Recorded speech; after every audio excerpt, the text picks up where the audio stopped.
Here's something that might surprise you. Believing you're smart can actually make you stupid. More than 2,000 years ago, Epictetus reminded his students that it's impossible to learn that which you think you already know. Albert Einstein was called a slow learner by his teachers. Lou Gehrig was considered one of the dumbest players his manager had ever seen. Yet Einstein won a Nobel Prize. Gehrig became a legend. What changed? Not their natural ability, their habits. Intelligence isn't fixed. It's not something you're born with and stuck with forever. It's something you build day by day, habit by habit. The greatest minds in history, from ancient philosophers to modern physicists, all understood this truth. They knew that wisdom takes work, that getting smarter is a daily practice, and today we're going to explore exactly how to do that. These aren't just motivational platitudes, these are proven strategies, ancient wisdom backed by modern neuroscience. Before we dive in, hit that subscribe button if you're ready to build a sharper, wiser mind. Click the bell to get notified when we drop the next video. It helps these practices reach others who are committed to lifelong learning. Today, we'll explore the daily habits that expand your intelligence. From the questions you ask to the mistakes you make, from what you read to what you refuse to consume. Let's discover how to make yourself smarter, starting right now. Lesson 1. The power of questions. There's a famous story about the physicist Isidore Rabi. When he'd come home from school every day, his mother wouldn't ask if he got good grades. She wouldn't ask how he did on a test or if he had homework. Her first question wasn't even, "Did you have fun?" or "How was your day?" Her first question was, "Did you ask a good question today?" Maybe this doesn't seem like much, but it's actually everything. Because questions are what drive discovery. Questions are how we learn. Think about Socrates. The Socratic method isn't about Socrates walking around Athens telling people things. It's about asking questions. And look, not every question has to be profound or incisive. It can be simple. What do you mean? How does that work?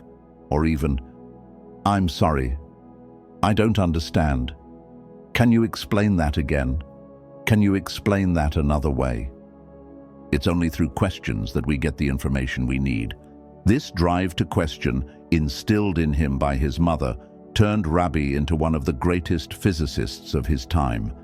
He earned a Nobel nomination from Albert Einstein, won the Nobel Prize in 1944. His work led to the invention of the MRI. Questions are the key not just to knowledge but to success, to discovery, to mastery. Most people are born full of questions. We want to know the names of things, how things work. Most of all, we want to know why. But then this habit is crushed. Too many of us lose this impulse. Rabi said that physicists are the Peter Pans of the human race. They never grow up, they keep their curiosity. And that is key. If you want to be smarter, you have to keep asking questions. Make this a daily practice. We must preserve that part of us that dares to inquire, because asking leads to answers, and answers lead to more questions. From not knowing, we get to knowing, we get to truth, then we get to new unknowns that we have to explore. There's no such thing as a dumb question. In fact, people only become smart by asking questions, even so-called dumb questions. So if you want to be wiser, start asking questions every single day. Lesson 2.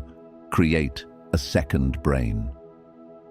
It began when Joan Didion's mother gave her a small notebook, hoping to keep her precocious 5-year-old busy. She would still be filling up those notebooks 82 years later. Joan Didion used notebooks as a reporter and as a novelist. She turned to her notebooks when she was reeling from grief. When she was processing therapy sessions, she used them on her travels. She filled literally too many to count over the course of her life. She relied on these notebooks, as well as index cards, to record observations and insights. They helped her produce 5 novels, a dozen non-fiction books, screenplays like A Star is Born, and countless articles for the best papers and magazines in the world. Like it is for almost every creative, these notebooks were the raw material that fueled her art. a second brain, as it's called. For hundreds of years, smart people have kept what's called a commonplace book. I keep one myself. I do all my reading in physical books. Then I transfer key ideas to note cards. I organize these note cards by theme. They're what I draw on when I'm writing articles, books, and making these videos. You should never read, Pliny the Elder advised around the time of Seneca, without taking extracts. As a young man, future General James Mattis hitchhikes to listen to a talk by the philosopher Eric Hoffer. Afterwards, Hoffer gives Mattis a piece of advice that changes his life. He says, "Make sure you write down everything you find." Mattis would start to accumulate a series of 3-ring binders that he called his books of wisdom. He draws on these when creating battle plans and weighing difficult decisions, when writing speeches or drafting orders. These collections of anecdotes, quotes, ideas, stories, this is what you need to be successful in the world. This is how you get smarter. You can't just rely on your memory. You can't take this stuff and throw it into a black hole. You have to record it, you have to organize it, you have to review it, whether that's an epiphany we had on a hike or a piece of advice from our grandmother before she passed. The mistake we made that we never want to make again. The progress we're making on something. A beautiful passage from a novel we read on vacation. You've got to write it down. Capture it before it passes. Every event, every exchange, every moment important enough to record is an insight into who we are in that instant. And we'll never be that thing again. We might never hear that idea again. By taking notes, we're preserving ourselves for our future selves, making ourselves smarter in the process, and perhaps, hopefully, benefiting future generations as well. Lesson 3. Listen more, talk less. There are a lot of great talkers in this world, but not a lot of great listeners. Zeno, the founder of Stoicism, had 2 students, Aristo and Cleanthes. Aristo was a great talker, smart guy, asked questions, which is awesome, but he mostly liked to hear himself talk. Cleanthes, on the other hand, sat and listened, and it's Cleanthes that Zeno ultimately leaves the school to. He would famously say and remind all his students, "We have 2 ears and 1 mouth for a reason. When we open our mouth, we're shutting our ears, and when we shut our ears, we miss out on things we could have learned. Someone else's perspective, someone else's experiences, someone else's advice. Close the door, and we shut ourselves off from wisdom." There's a story in my book about Maya Angelou. As a kid, she was a giant ear which could just absorb all sound. Her childhood was scary and dark. But the solace was the time she spent in a room inhaling poetry. Listening to the voices in her house, out on the street, on the radio. She said she would listen to accents. She fell in love with the way human beings sound. She says, "There's no human voice that was unbeautiful to me." Her ability to really lock into how people talk, what they were saying, what they meant, how it all came together, this is what shaped and informed her as a novelist. We shouldn't try to be a giant mouth. We should try to be like Maya Angelou, a giant ear. We should talk less and listen more, because what we hear could change everything, and certainly it will change you. If you want to be smarter, listen more, talk less. Lesson 4. Make mistakes, but not twice. Lou Gehrig was not a natural athlete. He made himself one in the gym. And he wasn't a natural baseball player either. He made himself great. He became great the way we all become great, by making mistakes. He famously lets a ball go through his legs during a tryout for the New York Giants in 1921, cost him a spot on the team. In 1931, he passes a runner while rounding the bases and gets called out. Cost him not just a home run, but the home run title. In between, as well as before and after, he made a lot of mistakes. Errors, as they're called in baseball. He's credited with 196 in his career stats. Of course, some were more painful than others, like when he was sent down to the minors in 1923. He said it took the heart out of him, but it actually didn't. He understood that in the minors he'd get more playing time, more room to make mistakes, more opportunity to learn and grow as a player. When he came up, his manager at the Yankees would later say Lou Gehrig was one of the dumbest players he'd ever seen. But he said Gehrig had a virtue that not many athletes do. He didn't make the same mistake twice. Lou Gehrig makes all the mistakes, but not twice. That's what experience is. That's what getting our reps is about. Making the mistakes on stage, on the field, in the heat of battle, on the page, in the market. You've got to make mistakes to learn the lessons.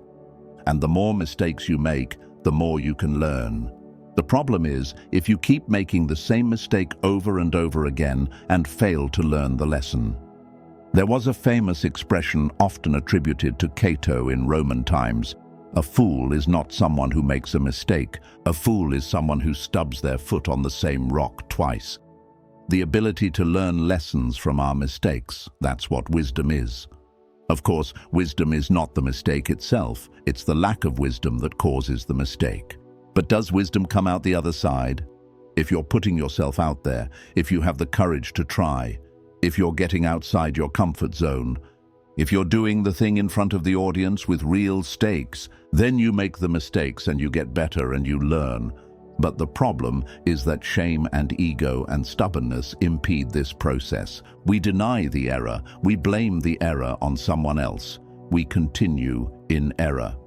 In Meditations, Marcus Aurelius is writing as the most powerful man in the world.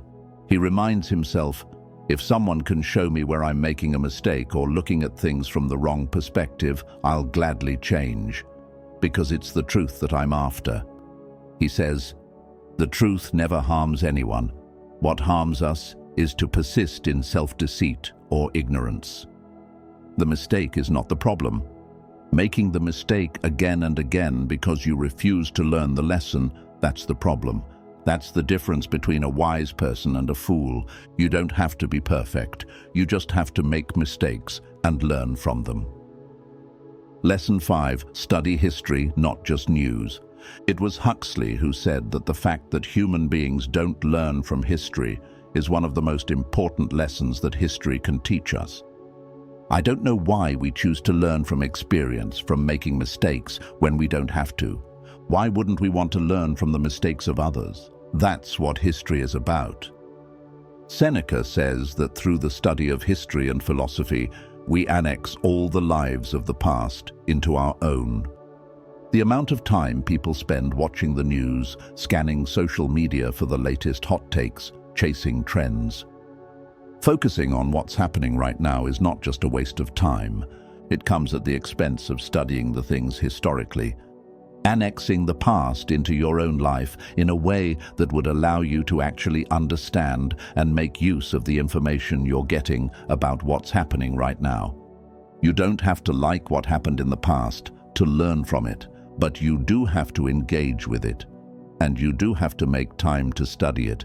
History should make up the majority of our information diet. Too many people are watching and reading too much news and not reading enough books. Specifically, they're not reading old books. We should understand that the Greek word for history means inquiry. It means investigation.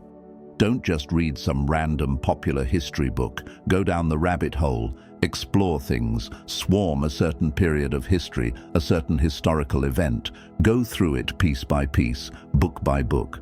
Learn what it was like back then. Inhabit the world. See the world from that perspective. History is not just a way of understanding then, it's a way of understanding now. It is a lens for understanding the present moment, a way of predicting, even determining, the future. So if you want to be wiser and better, make sure that you are studying history. Lesson 6. Clean up your information diet. Let me tell you a story about someone who's on their phone from the minute they wake up. Someone with multiple TVs in their bedroom who watches cable news every morning, and then the news shows at night too. They're skimming the headlines of every newspaper. They spend hours on Twitter and social media. Their phone is filled with articles that people text them. They're watching YouTube clips and news clips and hot takes. People are calling with gossip. Imagine this is a rich and famous person too. Imagine they have an assistant that travels with them with a portable printer, no less, that prints out positive articles about them. Articles they can be handed at a moment's notice whenever their spirits seem to be dipping. I mean, you would say, this is a recipe for insanity. What's wrong with this person? And what if I told you this person was the President of the United States? You'd probably say what Kennedy's doctor said when he heard the president was taking crazy pain medications and various other drugs. He said, no one with their finger on the button should be consuming anything like that. And yet Trump's media diet is not just crazy. It's not that dissimilar to a lot of other people. People who become information junkies, who consume endless amounts of real-time information, endless amounts of punditry and speculation, who consume breaking news as if they were going to do anything with this information. And what they end up doing is breaking their brains.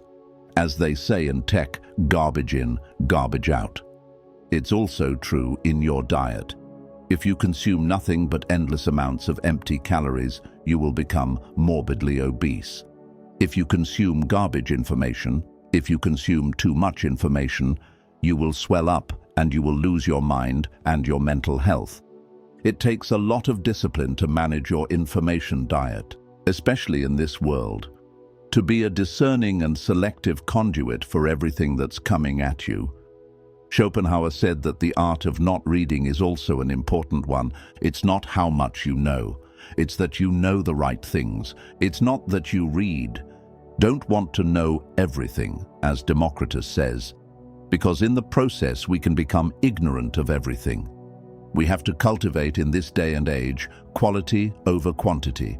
We have to find experts we can trust. We have to verify what these people tell us. You should not be consuming hours and hours of podcasts each week. You should not be drinking directly from the fire hose.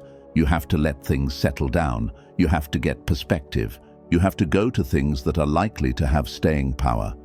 We have to be able to make connections between things that are happening now and things that have happened before. We have to get information that challenges us, that makes us uncomfortable. We do have to be able to hear what the other side has to say. And we have to know what's trivia and what's superficial. We have to not be distracted by trifles, and we can't ignore what is essential. We have to be wary of information overload. We have to avoid the tendency to doom scroll. We should never, ever mistake gathering information and opinions for doing something about a problem. Lesson 7. Stay a student forever. However smart you are, however accomplished you are, however wise you think you are, you have to stay a student. There's a story about Marcus Aurelius. He's seen leaving the palace in Rome one day. He's an old man. His friend asks him where he's going, and he says, I'm off to see Sextus the philosopher to learn that which I don't yet know. The friend's amazed. He goes, here we have the most powerful, wisest man in the world, taking up his tablets and still going to school. I think that's amazing. That's exactly it. Wisdom takes work, and it is the work of a lifetime. You don't just ask questions when you're young. You don't just read a bunch of history while you're in college. These are things you have to keep doing, always. If you think you've graduated, if you think you've learned everything there is to learn, in a sense, you're right, because it becomes impossible for you to learn anything else. So the most foundational daily habit, the way you can continue to become wiser, is to focus on what you don't know and to go after resolving that problem, to continue learning, to remain ever a student. I love that Marcus Aurelius was going to see the philosopher, not even bringing the philosopher to him. So if we want to learn, if we want to become wiser, we have to remain students, not just when we're young, not just when we have time, but always and forever. Wisdom takes work, and it's work we have to keep doing. So keep doing that work today and always. The practice, the learning journal. Here's a powerful practice to integrate these lessons into your daily life, the learning journal. Unlike a regular diary, this journal is specifically designed to track your intellectual growth and cement new knowledge. How to practice the learning journal. Set aside 10 minutes at the end of each day. Open your notebook or digital document. Answer these 5 prompts. 1. What question did I ask today? Write down the best question you asked today. It doesn't have to be profound, just genuine. If you didn't ask any questions, write one you wish you had asked. This trains you to become more curious. 2. What's one thing I learned today? Could be from a book, conversation, mistake, or observation. Write it in your own words. If you can't explain it simply, you don't understand it yet. Go deeper until you can. 3. What mistake did I make today, and what did it teach me? Be honest, but not harsh. What went wrong? Why did it go wrong? What will I do differently next time? Remember, the goal is to never make the same mistake twice. 4. What historical lesson applies to something I'm dealing with now? Connect something from the past to something in your present. Could be from a book, article, or documentary. This trains you to think in patterns and see connections. If you can't think of anything, that's a sign you need to read more history. 5. What information did I consume today that I didn't need? How much time did you spend on social media? What news did you consume that didn't actually matter? What could you have done with that time instead? This helps you audit your information diet. The key: keep it simple and consistent. This isn't about writing pages and pages. It's about 5 minutes of focused reflection that trains your brain to learn continuously. Joan Didion said, "I write entirely to find out what I'm thinking, what I'm looking at, what I see, and what it means." That's what this journal does. It clarifies your thinking. It cements your learning. It transforms casual experiences into genuine wisdom. James Mattis kept his books of wisdom for decades. They became his secret weapon. Your learning journal will become yours. Try this for 30 days. You'll be amazed at how much smarter you become. Not because you're cramming more information into your head, but because you're actually processing, connecting, and applying what you learn. Closing reflection. Getting smarter isn't about being born gifted. It's not about having a high IQ or being naturally brilliant. It's about habits. Daily practices, consistent effort. Albert Einstein was called slow, Lou Gehrig was called dumb, but they built habits that made them exceptional. They asked questions, they made mistakes, and learned from them. They stayed curious. They remained students their entire lives, and you can do the same. Every single day, you have the opportunity to get a little bit smarter, to ask one more question, to write one more note, to learn one more lesson, to clean up your information diet, to study history instead of just news, to listen more than you talk, to learn from your mistakes instead of repeating them. Intelligence isn't fixed, it's fluid. It's growing or shrinking based on what you do every day. So what will you choose? Thank you for joining us on this journey toward greater wisdom. If this exploration resonated with you, leave a comment below sharing. Which habit will you start today? Will you start asking more questions, keep a learning journal, study more history? Your comment might inspire someone else who's committed to lifelong learning.